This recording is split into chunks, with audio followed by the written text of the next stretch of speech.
اللہ کے نزدیک مقبول دین فقط اسلام۔ فتویٰ لجنہ دائمہ سعودی عرب، ترجمہ عبدالہادی عبدالخالق مدنی حفظہ اللہ۔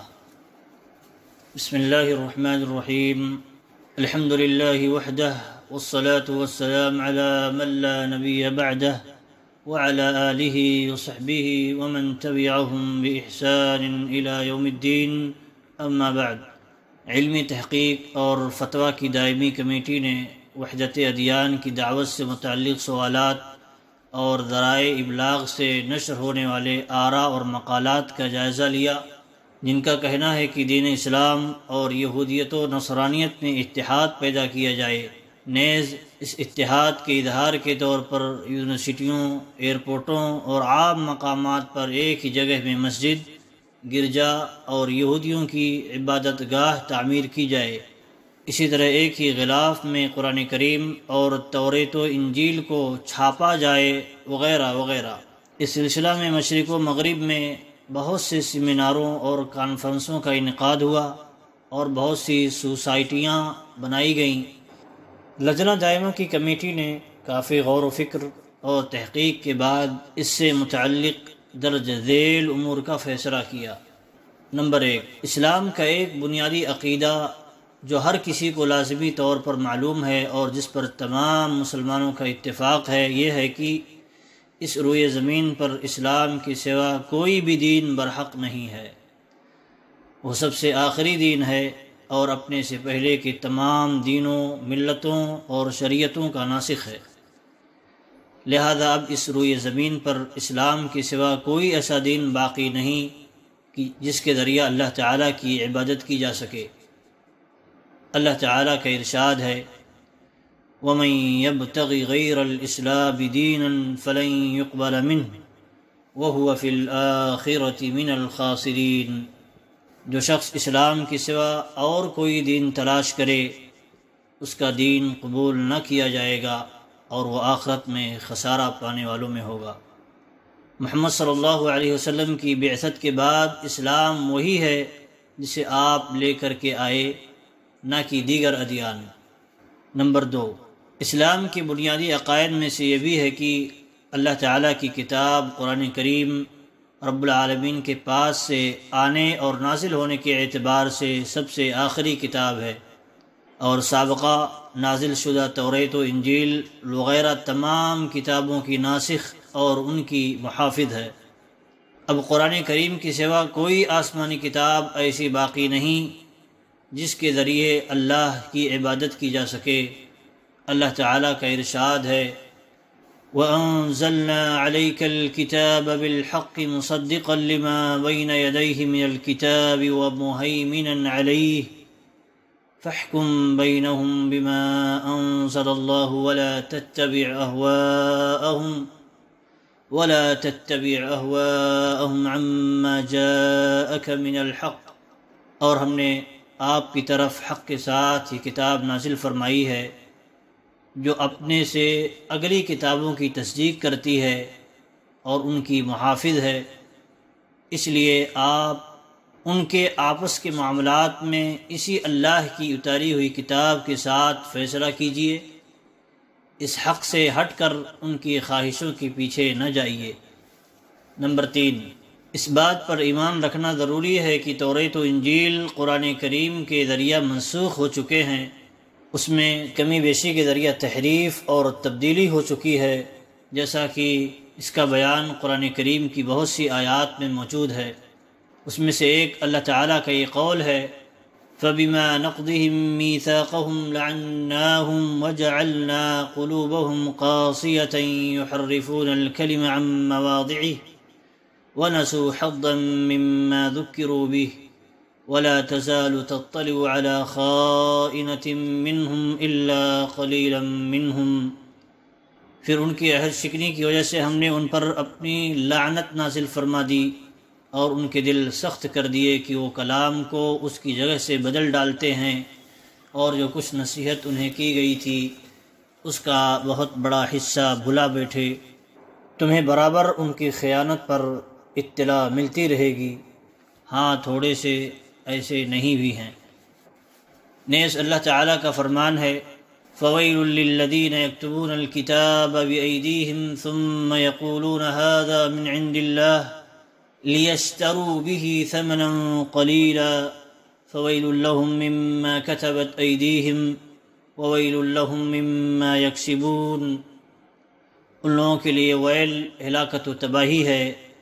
جو اپنے ہاتھوں کی لکھی ہوئی کتاب کو اللہ تعالیٰ کی طرف کی کتاب کہتے ہیں اور اس طرح دنیا کماتے ہیں۔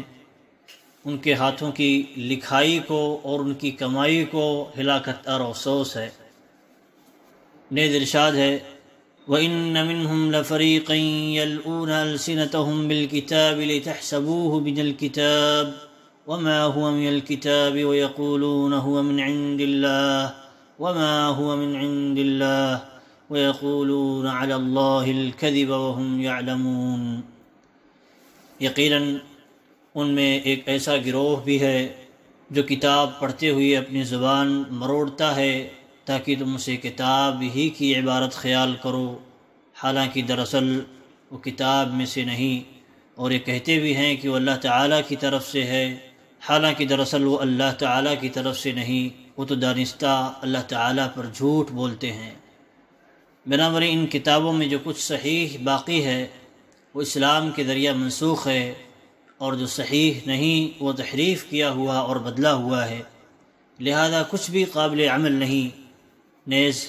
نبی اکرم صلی اللہ علیہ وسلم سے یہ بات ثابت ہے کہ ایک بار آپ صلی اللہ علیہ وسلم نے عمر رضی اللہ عنہ کے ہاتھ میں توریت کا کچھ حصہ دیکھا تو آپ سخت غضبناک ہوئے اور فرمایا اے خطاب کے بیٹے، کیا تم شک میں پڑے ہوئے ہو؟ کیا میں واضح اور صاف ستھری شریعت نہیں لے کے آیا ہوں؟ اگر میرے بھائی موسیٰ زندہ ہوتے تو انہیں بھی میری اتباع کے سوا کوئی چارہ نہ تھا۔ نمبر 4، اسلام کی بنیادی عقائد میں سے یہ بھی ہے کہ ہمارے نبی و رسول محمد صلی اللہ علیہ وسلم تمام انبیاء اور رسولوں کے خاتم ہیں، جیسا کہ اللہ تعالیٰ نے فرمایا ہے ما كان محمد ابا احد من رجالكم ولكن رسول اللہ وخاتم النبیین۔ لوگو، تمہارے مردوں میں سے کسی کے باپ محمد صلی اللہ علیہ وسلم نہیں ہیں، لیکن آپ اللہ تعالیٰ کے رسول ہیں اور تمام نبیوں کے ختم کرنے والے۔ محمد صلی اللہ علیہ وسلم کے سوا کوئی ایسا رسول باقی نہیں جس کی اتباع واجب ہو۔ اگر اللہ کا کوئی نبی یا رسول زندہ ہوتا تو اس کے لیے آپ کی اتباع کرنے کے سوا کوئی گنجائش نہیں تھی۔ اسی طرح اس نبی کے ماننے والوں کو بھی آپ کی پیروی کرنا ضروری ہوتا، جیسا کہ اللہ تعالیٰ نے فرمایا وَإِذْ أَخَذَ اللَّهُ مِيثَاقَ النَّبِيِّينَ لَمَا آتَيْتُكُم مِّن كِتَابٍ وَحِكْمَةٍ ثُمَّ جَاءَكُمْ رَسُولٌ مُّصَدِّقٌ لِّمَا مَعَكُمْ لَتُؤْمِنُنَّ بِهِ وَلَتَنصُرُنَّهُ قَالَ أَقْرَرْتُمْ وَأَخَذْتُمْ عَلَى ذَلِكُمْ إِصْرِي قالوا اقررنا قال فاشهدوا وانا معكم من الشاہدین۔ جب اللہ تعالیٰ نے نبیوں سے عہد لیا کہ جو کچھ میں تمہیں کتاب و حکمت دوں، پھر تمہارے پاس وہ رسول آئے جو تمہارے پاس کی چیز کو سچ بتائے، تو تمہارے لیے اس پر ایمان لانا اور اس کی مدد کرنا ضروری ہے۔ فرمایا کہ کیا تم اس کے اقراری ہو اور اس پر میرا ذمہ لے رہے ہو؟ سب نے کہا کہ ہمیں اقرار ہے۔ فرمایا تو اب گواہ رہو اور خود میں بھی تمہارے ساتھ گواہوں میں سے ہوں۔ اللہ کے نبی عیسیٰ علیہ السلام جب آخری زمانے میں نازل ہوں گے تو محمد صلی اللہ علیہ وسلم کی پیروی کریں گے اور آپ کی شریعت کے مطابق فیصلے کریں گے۔ نیز اللہ تعالیٰ نے فرمایا الذين يتبعون الرسول النبي الأمي الذي يجدونه مكتوبا عندهم في التوراة والإنجيل، جو لوگ ایسے نبی امی کی اتباع کرتے ہیں جن کو وہ لوگ اپنے پاس توریت و انجیل میں لکھا ہوا پاتے ہیں۔ اسی طرح اسلام کی بنیادی عقائد میں سے یہ بھی ہے کہ محمد صلی اللہ علیہ وسلم کی بعثت تمام انسانیت کے لیے عام ہے۔ اللہ تعالیٰ نے فرمایا وَمَا أَرْسَلْنَاكَ إِلَّا كَافَّةً لِلنَّاسِ بَشِيرًا وَنَذِيرًا وَلَكِنَّ أَكْثَرَ النَّاسِ لَا يَعْلَمُونَ۔ ہم نے آپ کو تمام لوگوں کے لیے خوشخبریاں سنانے والا اور دھمکا دینے والا بنا کر بھیجا ہے، ہاں مگر لوگوں کی اکثریت بے علم ہے۔ نیز ارشاد ہے، قل یا ایھا الناس انی رسول اللہ الیکم جمیعا، آپ کہہ دیجئے کہ اے لوگو، میں تم سب کی طرف اللہ کا بھیجا ہوا رسول ہوں۔ ان کے علاوہ اس مفہوم کی اور بہت سی آیات ہیں۔ نمبر 5، اسلام کی بنیادی عقائد میں سے یہ بھی ہے کہ ہر وہ شخص جو اسلام میں داخل نہیں ہوا، خواہ یہودی ہو یا نصرانی یا کچھ اور، اس کے کافر ہونے کا عقیدہ رکھنا اور اس کو کافر کہنا واجب اور ضروری ہے، اور یہ بھی عقیدہ رکھنا ضروری ہے کہ ایسا شخص اللہ اور اس کے رسول اور اہل ایمان کا دشمن ہے اور جہنمی ہے، جیسا کہ اللہ تعالیٰ فرماتا ہے، لم يكن الذين كفروا من أهل الكتاب والمشركين منفكين حتى تأتيهم البينة، اہل کتاب کے کافر اور مشرک لوگ جب تک کہ ان کے پاس ظاہر دلیل نہ آ جائے باز رہنے والے نہ تھے۔ نیز اللہ عز و جل نے فرمایا، ان الذين كفروا من اہل الكتاب والمشركين في نار جہنم خالدین فيها اولئک هم شر البریہ، بے شک جو لوگ اہل کتاب میں سے کافر ہوئے اور مشرکین، وہ دوزخ کی آگ میں جائیں گے جہاں وہ ہمیشہ ہمیش رہیں گے، یہ لوگ بدترین خلائق ہیں۔ ان کے علاوہ اس مفہوم کی اور بھی آیات ہیں۔ نیز صحیح مسلم میں نبی اکرم صلی اللہ علیہ وسلم کی حدیث ثابت ہے کہ آپ صلی اللہ علیہ وسلم نے فرمایا، اس ذات کی قسم جس کے ہاتھ میں میری جان ہے، اس امت کا جو شخص بھی میرے بارے میں سنے گا، خواہ وہ یہودی ہو یا نصرانی، اور پھر میرے ساتھ بھیجی گئی شریعت پر ایمان نہ لائے گا، وہ جہنمی ہوگا۔ اور اس بنا پر جو شخص یہود و نصارہ کو کافر نہ کہے وہ بھی کافر ہے، کیونکہ شریعت کا قاعدہ اور اصول ہے کہ جو شخص کافر کو کافر نہ قرار دے وہ خود کافر ہے۔ نمبر 6، مذکورہ اعتقادی اصولوں اور شرعی حقیقتوں کے ہوتے ہوئے وحدت ادیان،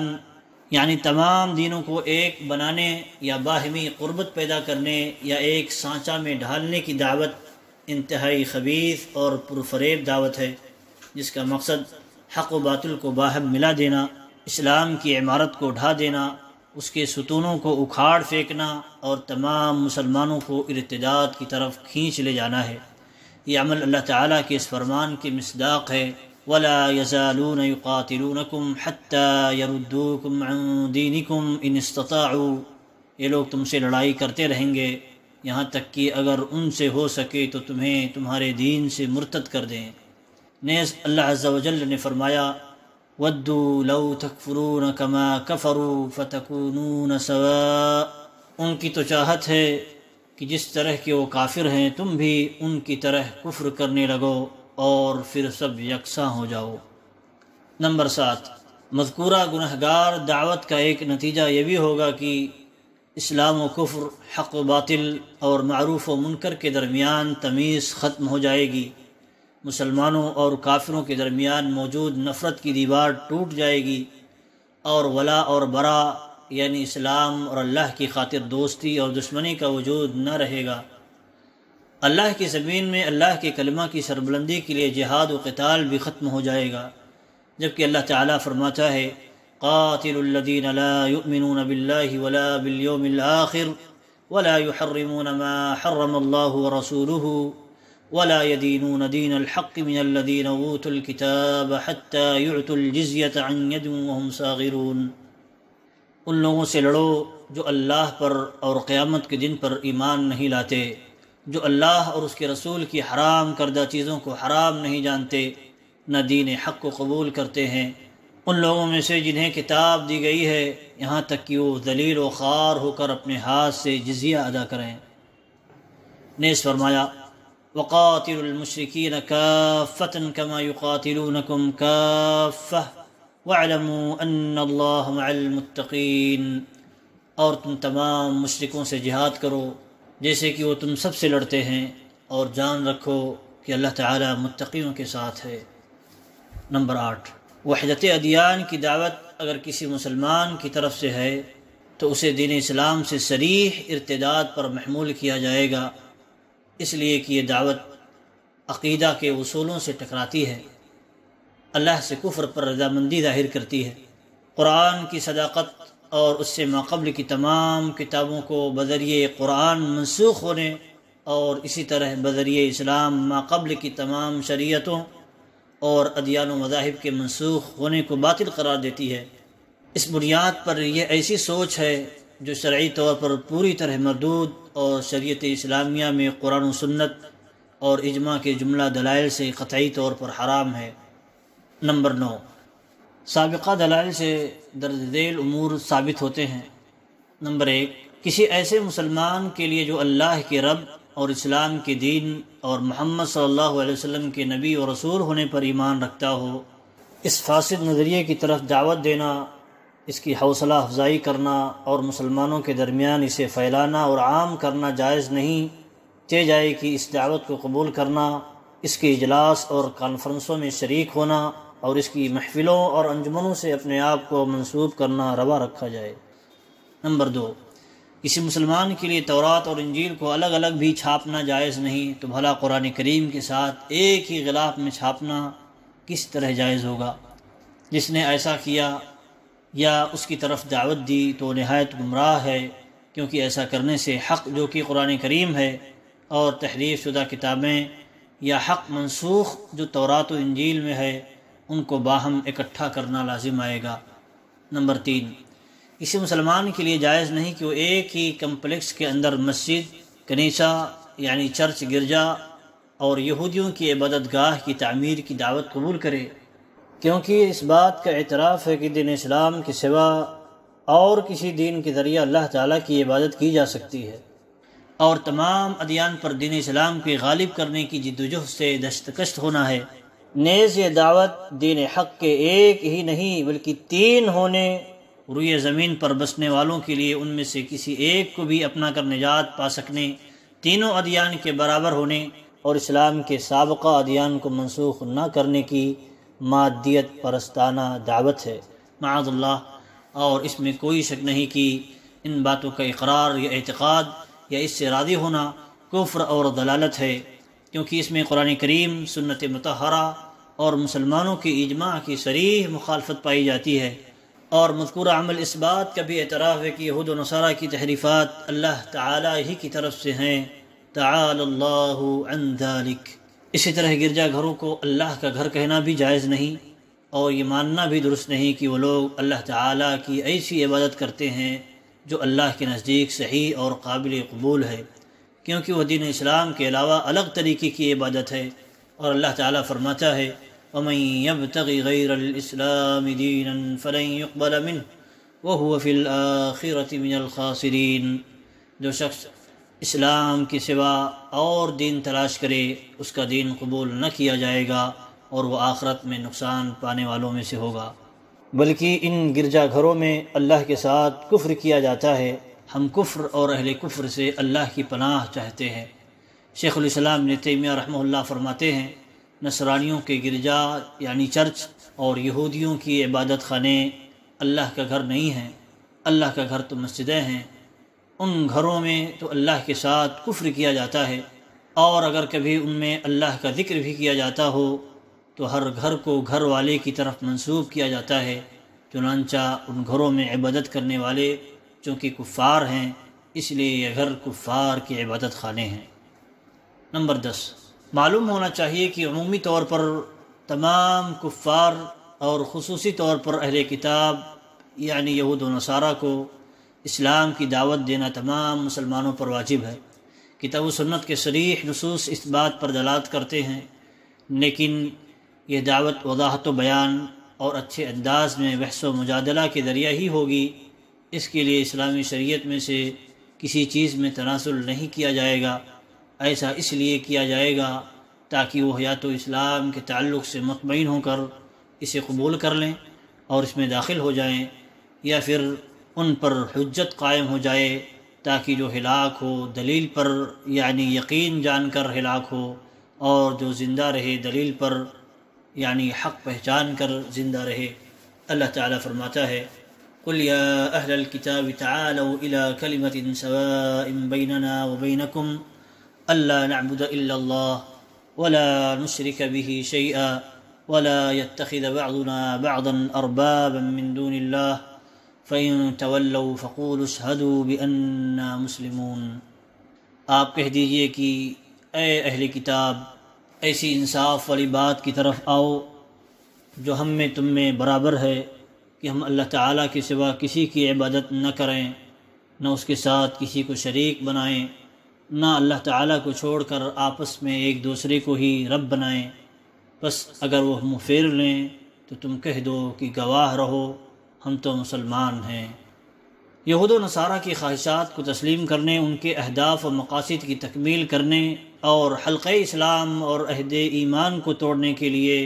ان کے ساتھ کسی قسم کا بحث و مباحثہ، گفتگو، ملاقات اور میٹنگ کرنا باطل ہے۔ اللہ تعالیٰ، اس کے رسول اور ایمان والوں کو اس بات سے انکار ہے اور ان لوگوں کی خود ساختہ باتوں پر اللہ ہی سے مدد کی طلب ہے۔ اللہ تعالیٰ کا ارشاد ہے وَاحْذَرْهُمْ أَن يَفْتِنُوكَ عَن بَعْضِ مَا أَنزَلَ اللَّهُ إِلَيْكَ، اور ان سے ہوشیار رہیے کہ کہیں یہ آپ کو اللہ کے اتارے ہوئے کسی حکم سے ادھر ادھر نہ کریں۔ کمیٹی مذکورہ فیصلہ کرتے ہوئے اور اس کا لوگوں میں اعلان کرتے ہوئے تمام مسلمانوں کو عمومی طور پر اور علماء کو خصوصی طور پر اس بات کی وصیت کرتی ہے کہ اللہ کا تقوی، ڈر اور اس کی نگرانی کا احساس اپنے اندر پیدا کریں اور ہمہ قسم کی ضلالت و گمراہی اور اس کی طرف بلانے والوں اور کفر اور اس کی طرف دعوت دینے والوں سے مسلمانوں کے عقائد کی حفاظت اور اسلام کا تحفظ و حمایت کریں۔ وحدت ادیان کی گمراہ کن کفریہ دعوت سے لوگوں کو ہوشیار کریں اور اس کے جال میں پڑنے سے بچائیں۔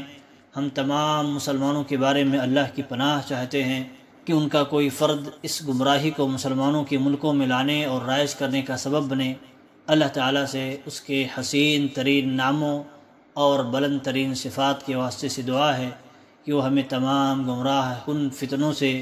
اپنی حفاظت میں رکھے اور ہمیں خود ہدایت یافتہ نیز ہدایت کا رہنما بنائے،